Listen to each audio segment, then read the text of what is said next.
So, today we will continue with what? The elements of design. Okay?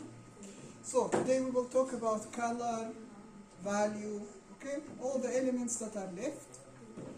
So, color is one very important element of design. Very important because it is very emotional. It is very powerful when we say color. If we look at, for example, these compositions here, they are compositions, designs.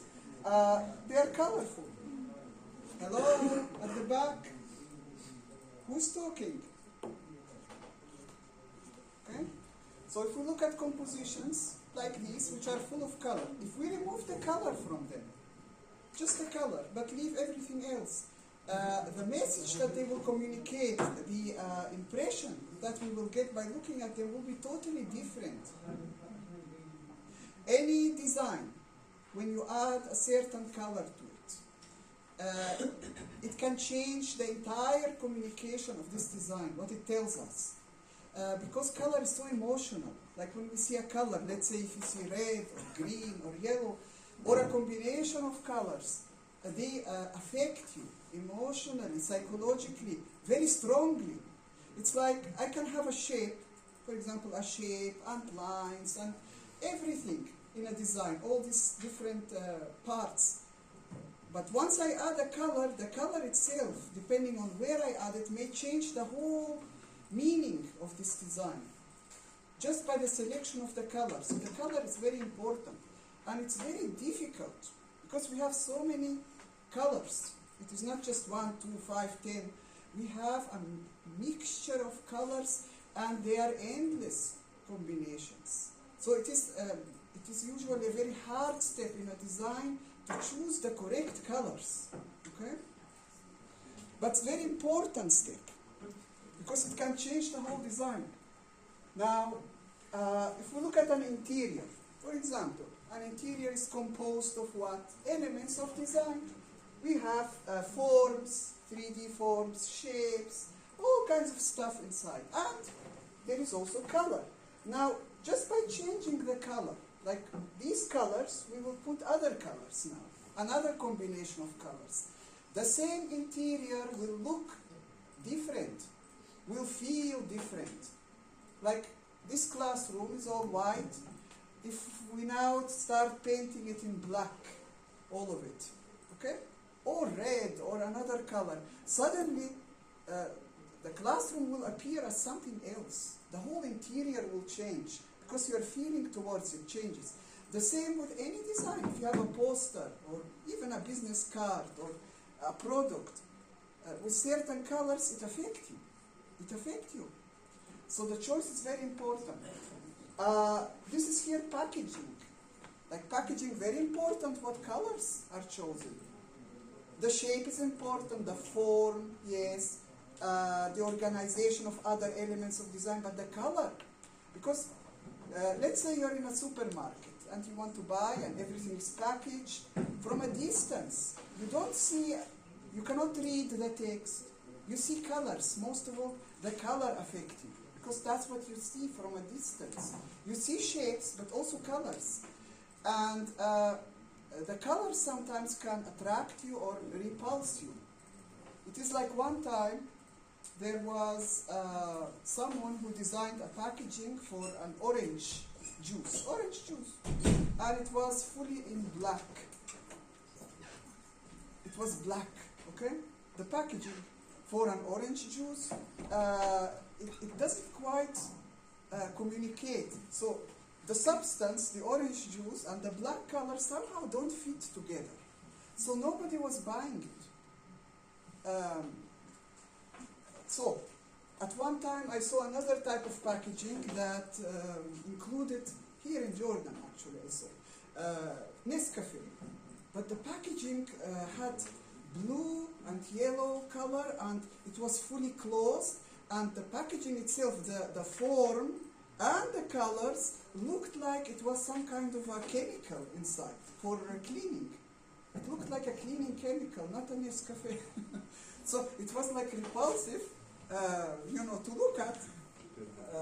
So you see, all the elements of design, shapes, forms, everything, colors, they matter in the final result of the design. But the color, because it's very emotional, it can affect us immediately. We either like or dislike it. Wait, let me check here if it's recording. Okay, so let us continue here. So, color in a design can be used for many things, for many purposes. One of them is to give emphasis. For example, if I have a design and I want a certain part of the design to make it look more important, like let us put back these circles that last time I put. So, for example, we have circles of the same size, shape, everything is the same. And then I put color on one of them. Now what happens? If you look at this composition, your eyes will start going to the colored element, to the colored circle, because this is how emphasis is created. Now we will talk about this later more, with more examples, but this is just examples of what color can do. So just by putting a color, we create a certain importance to this point of the composition. It can also create impact, or it can help us organize the composition. So you can organize a composition using specific colors in specific places, such as, well, this is what, this is a product made out of elements of design, forms, combination of forms. If you look at these buttons here, we can see circles, rectangles, squares, all kinds of shapes and forms. And we see color also, like we see red and green and blue here, and the rest is black and white. But you see, because of these color choices, of course they have a reason, functional reason and purpose for to be here in this color, but they can also help us organize this, because we have so many elements here. It's a composition, right? So it has a lot of elements. So color can help us organize it visually. So I can separate this from this area, for example, and so it can make it look more simple, more readable, more clear as a composition, okay? So color can be used for a lot of things in design, even for a poster. Like, for example, you can have the title with a color. The rest of the text can be black and white, for example, okay? So it helps you separate, organize, divide the composition into a more clear visual, because everything is a visual that we make in the end. So, now, of course it can grab attention. You know, the color choices that we make, it can either make our attention, grab our attention, or repulse us, not wanting to look at it. So, and the combination of colors, like when we have like a combination of colors, this becomes even more complicated, the situation. Because in design, sometimes we have more than one color. So how is, for example, this color with this color next to that color work together to give us the correct message? So the more elements you have, and that includes color, but the more colors you have, the more complicated it becomes, okay? The composition. Now, I will not go into the science of why, what is color and why we see color, just in general, something very quick for you to understand. So why do we see colors? Okay, very quickly, to cover it. So we need light. The white light have all the colors in it. So if we remove the light, all the colors, we don't see any color. They will disappear. So we need light to see color. This is important to understand as designer.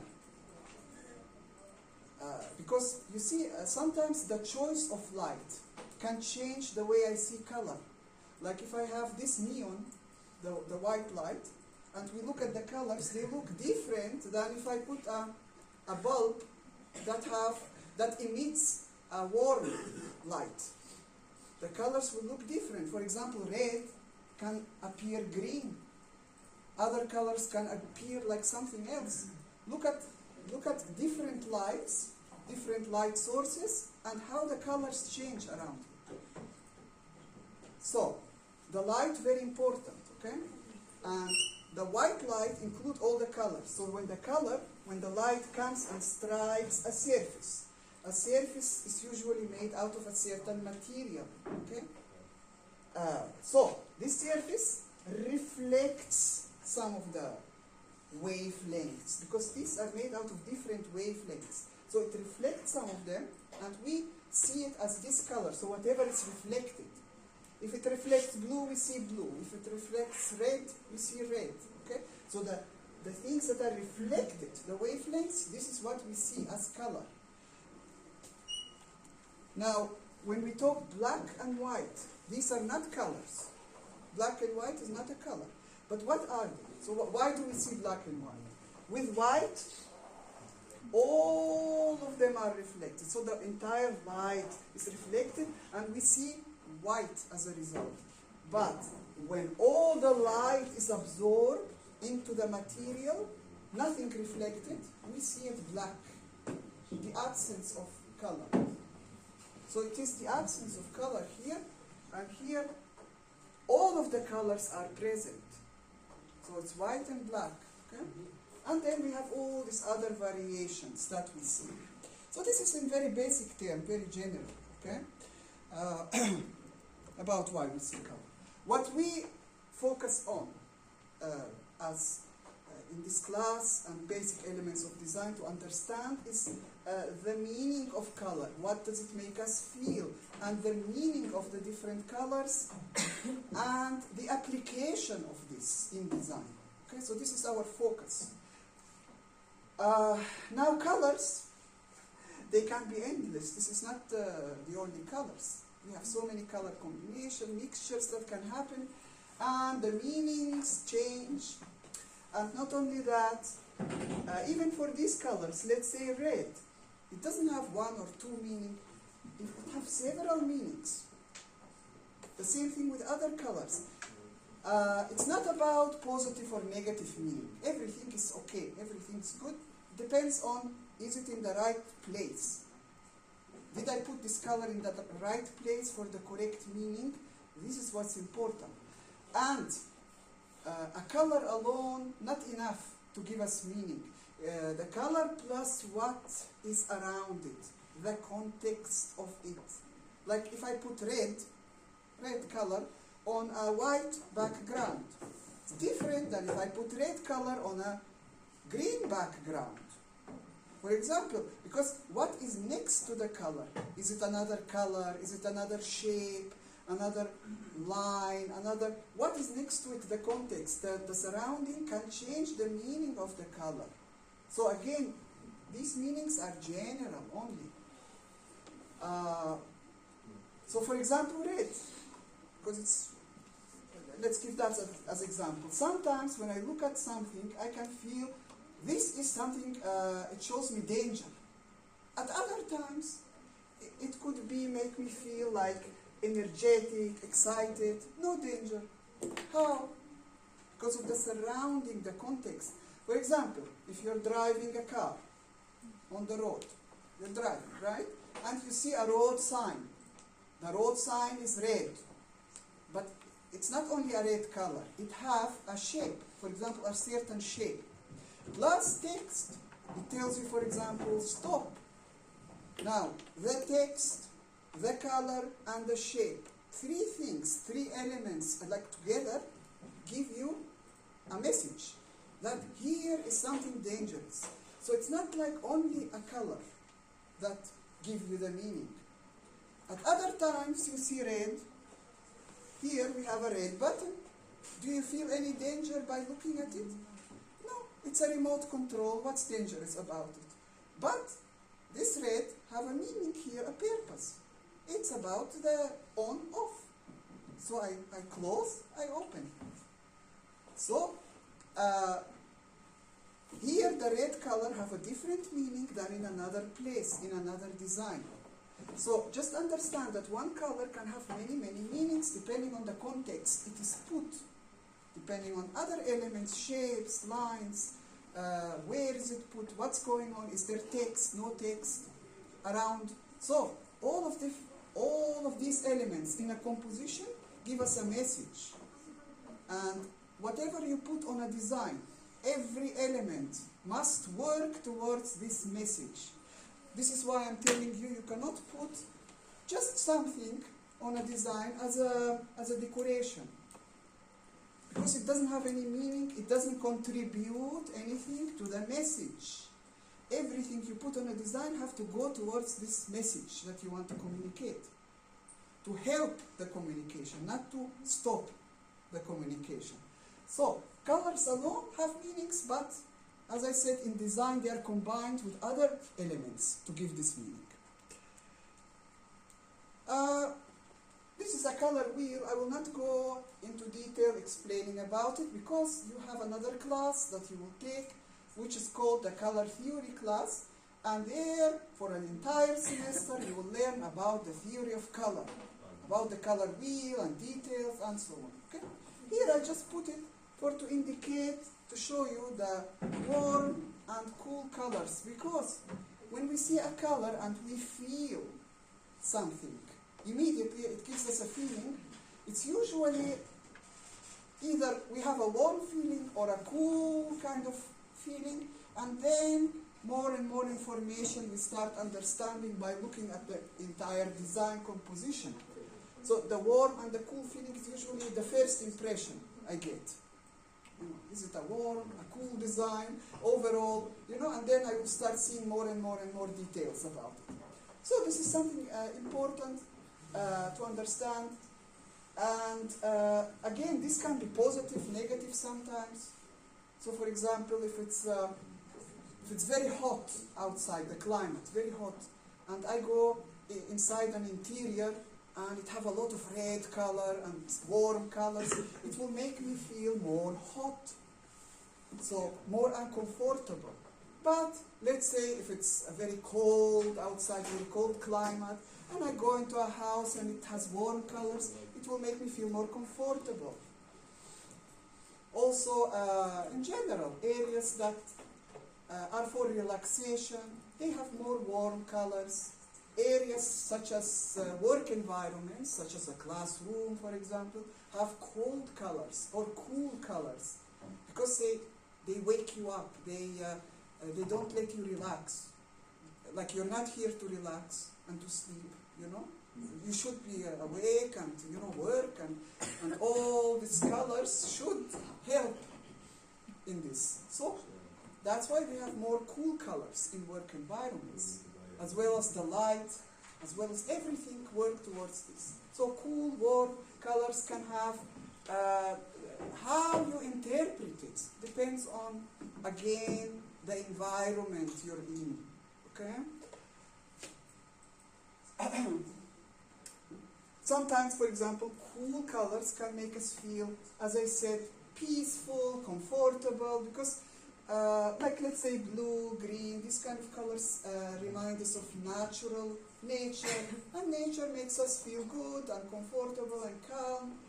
But then again, some of the cold colors or cool colors can make us feel depressed or sad sometimes, so you see the color is a very complicated element of design because it changes also. It's not like something fixed. There are some fixed meanings, but again, they are not 100% all of the time the same. It changes depending on the environment, depending on my mood, depending on how I feel. So there's a lot of things. And some people, on top of that, have favorite colors. For example, you have a favorite type of color. So if you see a favorite color, you immediately like it, even if someone else doesn't like it. So it has a lot of personal meaning here, as well as international meaning. It's like color can be used as a personal meaning and international communication as an international language also.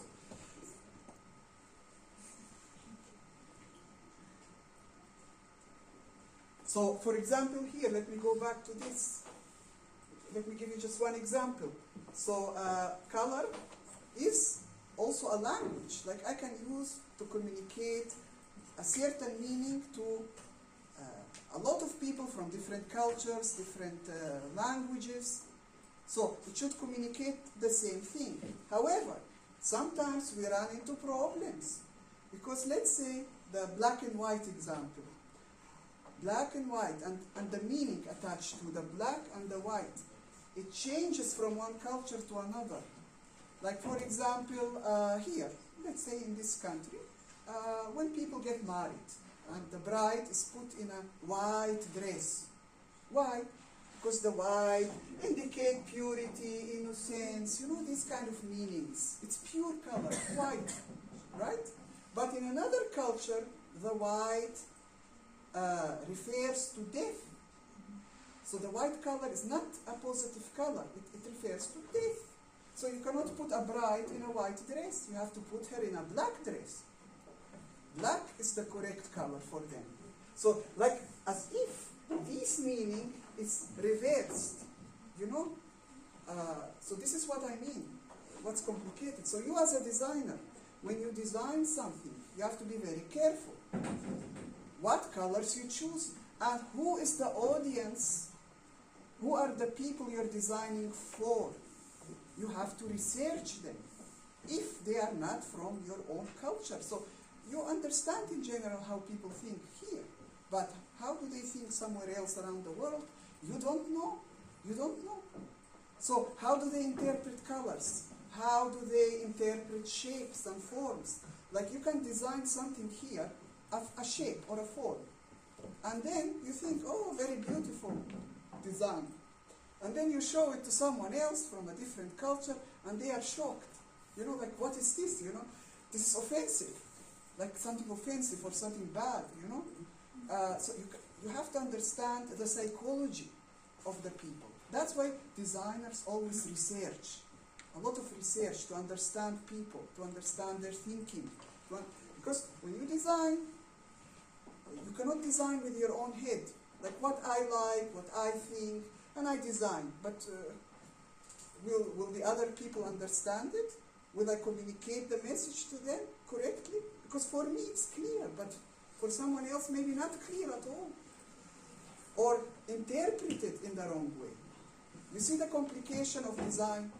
We are talking about color here, but in reality everything is complicated. Even the forms, the shapes I choose, the lines, the whole composition.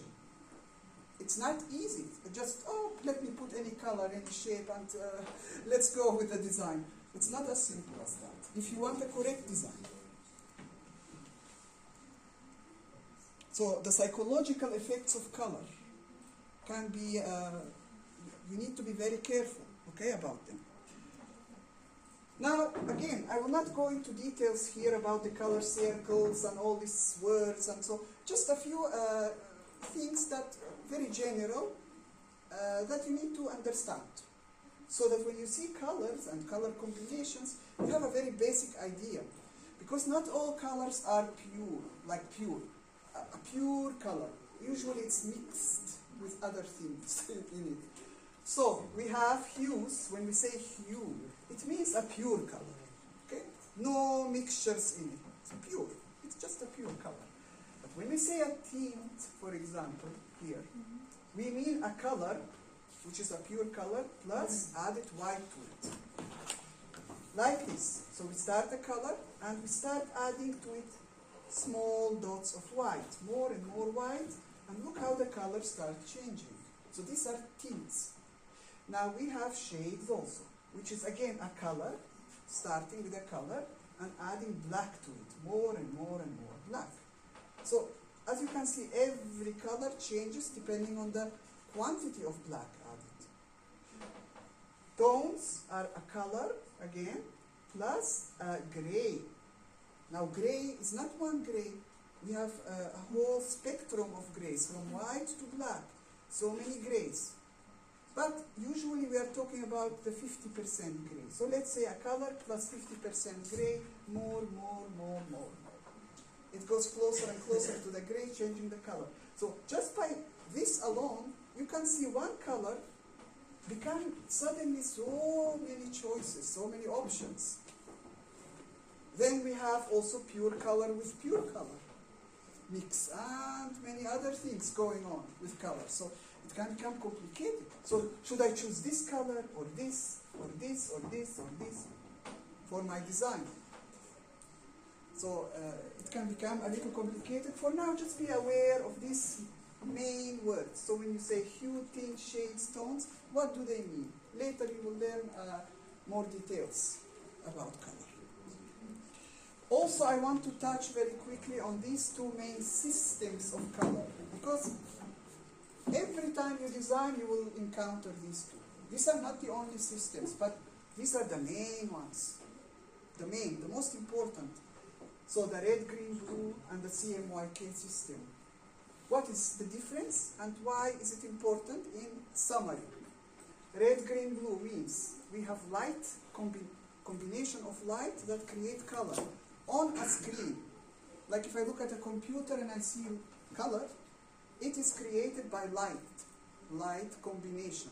Now exactly how this works later you will learn. But now to understand, so when we look at screens we see light. But when we print, like if you design a poster, you go print it, the printing machine will use inks of different color. This CMYK means cyan, magenta, yellow, and black. Cyan is a little bit like blue, magenta look in between red, pink, orange, something like this. Yellow is yellow, black is black. So all these inks, these 4 inks, mix in the machine and create all the colors that we see on printed items. Okay, so here we see light on a screen, here we see inks on a paper. So what's the problem? The problem is that when you design something on a computer and you look at the colors and you choose the colors and everything's perfect, then you go and print it, the colors start to look different. So the colors on the paper don't look like the colors on the screen. Here is the problem. Okay? And so for example, you see here on the screen black, then you print it, it becomes gray. Or here the color look very, very nice, very pure, and then when you print it, it's kind of dark, or for example, it's not the same effect. This is very crucial for you as a designer, because with experience you'll start understanding how these colors I see will look on the paper. But because if you're not experienced, you need to always keep printing test pages. For example, I'm doing a project, I need to test print a page to see what the colors on print, what they will look like. What do the students make mistakes? They leave the submission of a project till the last day. Like today, submission, in the morning you run quickly, try to print your stuff and submit. And then you are shocked because you see all kinds of mistakes in the color. The colors don't look as you believe. You don't like this, you don't like that, and you don't have time to change. So be careful, you know. Even as an experienced designer, sometimes you need to print test pages because you don't know. Like I put in the background, for example, let's say a color, and on top of it I put text. But the text, the font size, if it's too small, for example, sometimes the background color and the text become not clear. If it's too thin or too small, now with experience you will know which colors and what the type of fonts to use, and a lot of other detail, but still sometimes even the type of machine that you use for printing can change the result. Like the professional CMYK printing machines that print the, in large scale, mass production of posters, brochures, magazines, this kind of stuff. They are professional and of good quality, but sometimes you go just to any printer and you try to print and the quality not good, and the colors not the same. So just be aware of this. So I wanted to cover this very quickly for you to understand. Okay, the difference between screen and print. Colors on screen, colors on print are different because different materials are used. Now let's go to the other, basically the last element of design, and then we will start talking a little bit about the principles of design. But now this is the last element of design. Very quickly, we'll cover it. Value. It's called value or tone. But we saw this word before, tone. Where did we see it? Here. Where did we see tone? Here. Tones. What are tones? Color plus gray. So what's going on here? Why do we have tones as a separate element of design? Well, because it's so important that we need to discuss it separately. The tone itself, because we have here the gray scale from white to black, and we said there are so many grays inside. The 50% is somewhere here, but we have other grays also. And the value can also be used as gray only. So I can use only the gray scale, or I can put color to it also. So color plus gray adding, or just the gray in a design. And this is very important. Why? To really understand it, because it can create the contrast in a design. So when we look at a design composition, the contrast is very important for the design, because it can make us see things or not see things. This doesn't mean if we don't see something that it is a negative or bad design. No. Maybe I want to design it to be a little bit hidden. But how I play with this contrast in my design, I need to be very aware of what I'm doing. I need to do it as a purpose, not as a mistake, not as an accident. So here we have a few examples, like this is what shape, okay, shapes. And this is the same shape of the same size, and this is the same. But just, this is black on a white background.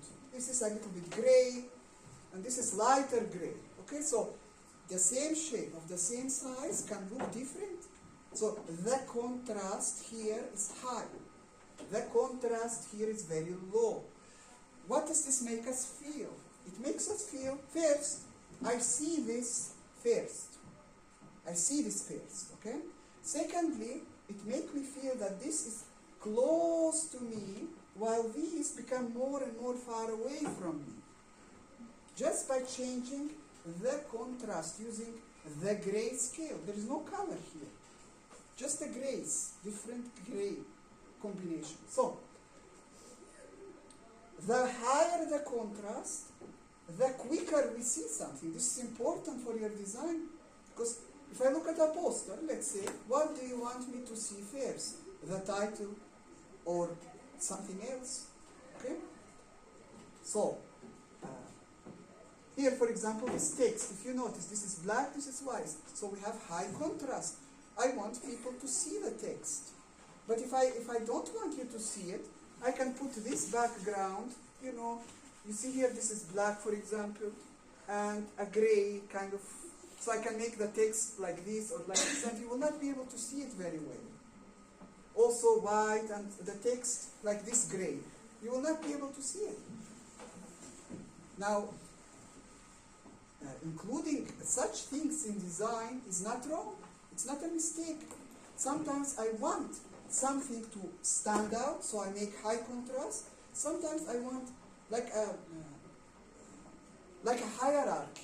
I want this to be number one, to be seen, then other things to be a little more hidden, to be seen later. So I make the contrast less. But where I put what, it must be planned. It must be planned, it must have a reason. So if someone asks you, why did you make this text in high contrast? Why is it black and the background white? And then you have text somewhere else that look with less contrast. You need to have reason, explanation, okay?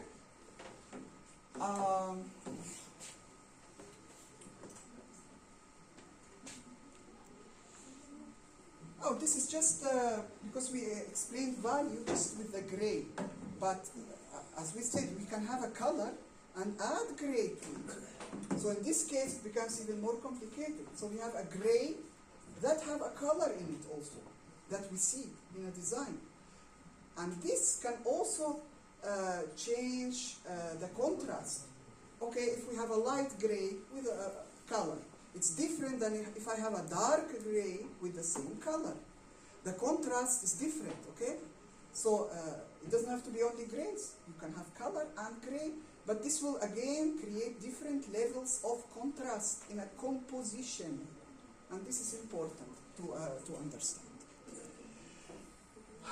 Now we will cover only, I will talk a little bit to remind you what principles of design are and used for, and then we will cover one principle of design today, okay? The first one. So, the principles of design.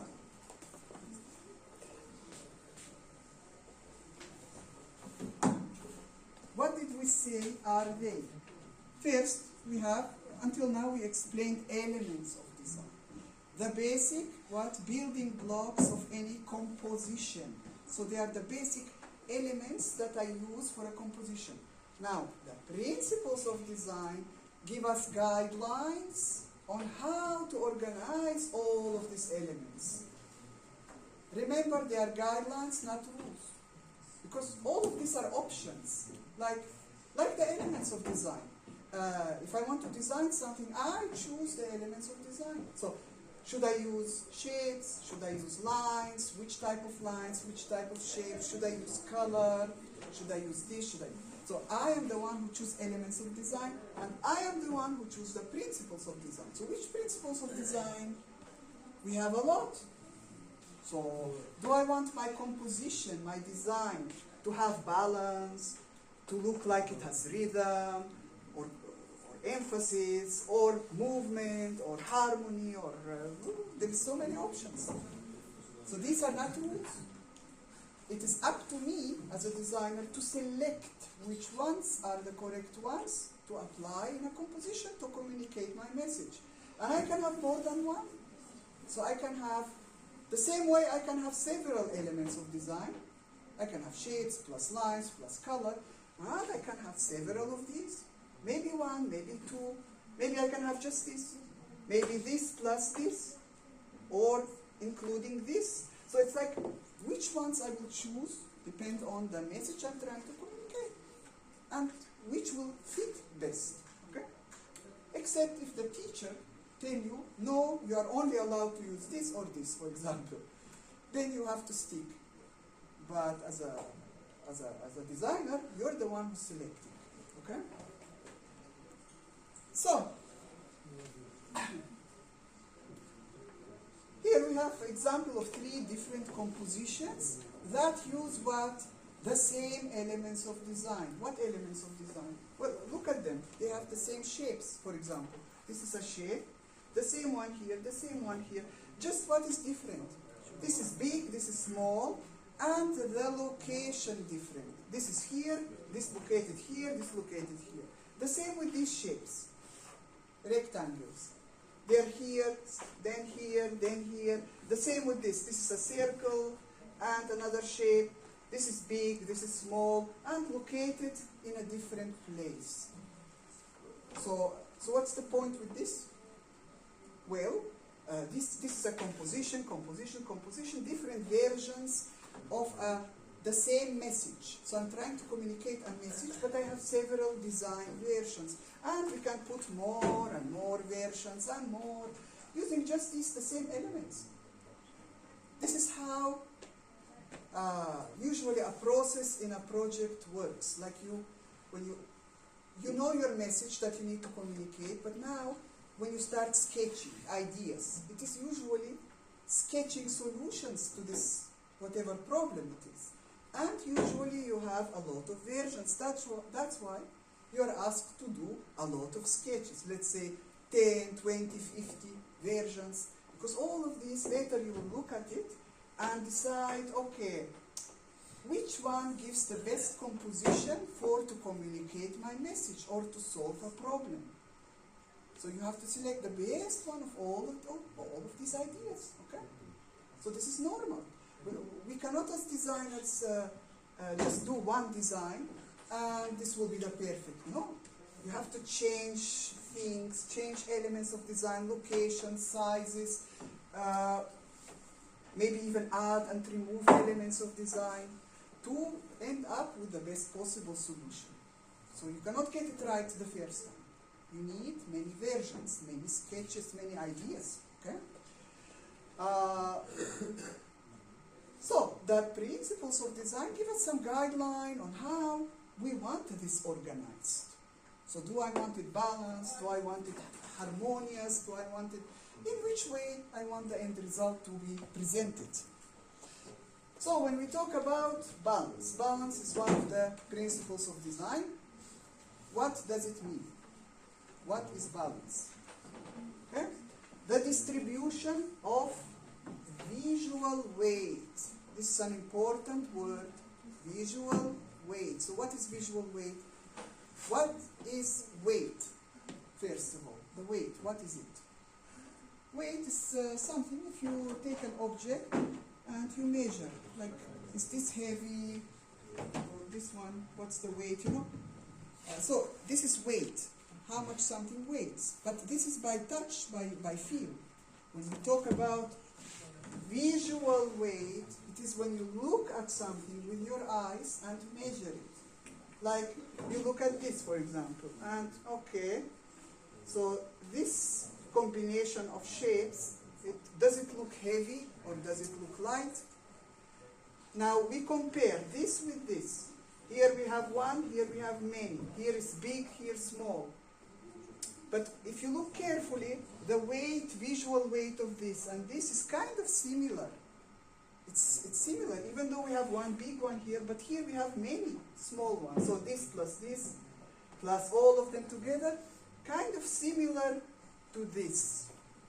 So it is using your eyes to measure different parts of a composition. So if I want my composition to be balanced, I need to see the distribution of visual weight in the composition. Okay?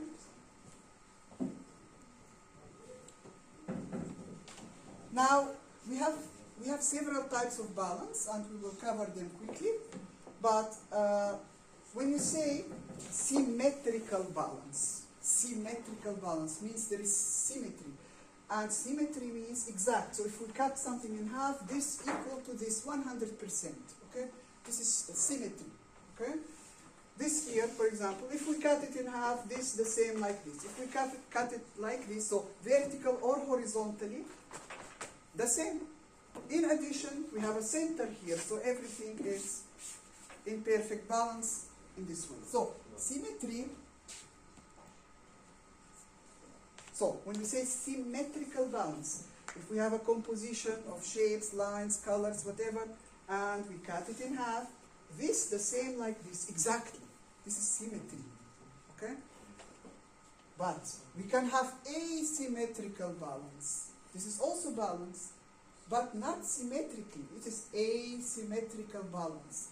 So when we put this line, again, it is balanced. But how? Well, here we have a square, and it's red, a big square, which is red, and here also partially we have a square that's red. Here we have other shapes which are smaller, and the color. Notice the colors. The red is a heavy color, okay, compared to these. So when we have yellow, light green, all of these colors, they are lighter, visually lighter than red. In addition, the shape. Here we have big shapes, here we have a lot of small shapes. If you measure visually, there is a balance. Here more, here less. But here big, here small. Here heavy color, here light color. So when you compare all this visually, the way it is a balanced composition. But asymmetrical balance, this is symmetrical balance. Nothing is right or wrong. Remember this. Sometimes we have symmetrical use, sometimes asymmetrical use. This is, for example, also balanced, but asymmetrically. So if we cut it through, vertically, what do we see? This shape is big and have a dark color. But here we have the same color with text, but this is smaller. If I consider this as a shape or line, they are smaller. Here big. But notice these shapes. This is a shape, shape, shape, and they are colored. Now when we cut it in half, this here, this part of the shape is big, while this here is small. So when we analyze this visually and try to balance, it isn't balanced. Here we have certain elements, here no. Here we have certain elements, here less. So all of it visually is balanced, but asymmetrically. Now, I said there is nothing right or wrong. You can have symmetrical balance, asymmetrical balance. However, the symmetrical balance, the perfect balance, okay? It is perfect, but sometimes it creates a boring composition. Now, if I look at this, this is interesting a little bit because it's asymmetrically balanced. There is more interesting things to look at. But if everything is totally symmetrical, it's beautiful, it's perfect, yes, and it's correct, but sometimes it's boring to look at. So it lacks interest. Okay, so just be careful about that. Well, I already explained that, so I will not go over. So just look at these compositions. This is elements of design in a composition, and they are symmetrically balanced. Perfect. Nothing wrong. Here, there is an attempt to make a balance, but asymmetric. Now, nothing wrong with this. It's perfect. It's excellent. But if all your designs are in symmetry, sometimes it creates not enough interest. It's like too perfect. You know, when something is too perfect, it becomes also not so good. So a little bit asymmetry in a design creates more interest, usually. Okay?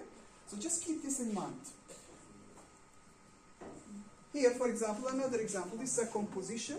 If we divide it in half, there is symmetry here, but asymmetrical balance. It's balanced, but asymmetrically. And it's interesting to look at. Here, look at this. Cutting it in half. Background black, background white, elements in black, elements in white. The lines, the shapes used. When I measure it visually, it's in balance, but asymmetrical balance. Okay? Balance can be created using texture. Now, texture, this is texture without color. This is texture with color, for example. So two elements of design. Texture is an element of design. Color is an element of design. So they are combined here to create balance. Here, no color is used, just texture to create balance in the composition. So we can create balance using texture. So the element of design texture, we can arrange it in a way to make the composition look balanced. Now, if you look at this, a lot of colors and the texture, but when we cut it in half and we look at it carefully, we see that it's balanced somehow.